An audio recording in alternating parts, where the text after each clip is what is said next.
quite gently, and it's fine.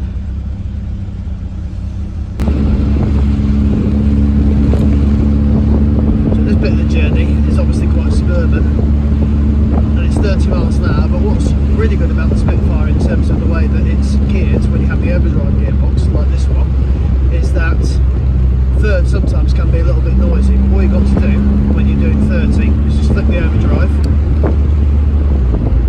and there we go.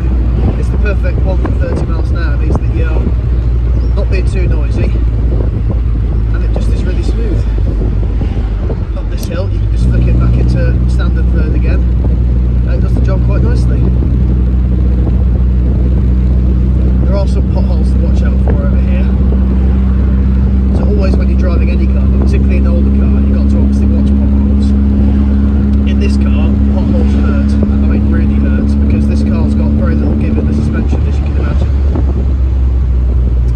So always have a look out for potholes and any indentation in the road that you can see.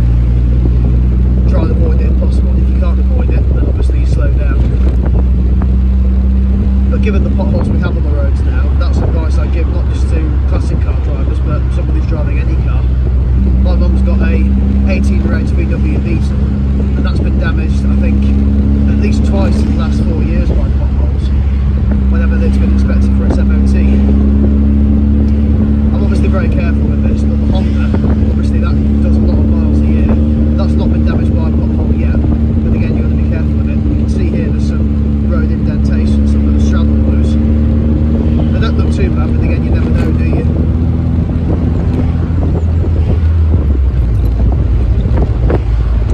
So, that's more or less descriptions really in terms of what it's like on the commute, and it's perfectly adequate. I would do this every day, because obviously it is quite low down, and sometimes when you have a day at work, a hard day, you just want to get home quietly and peacefully.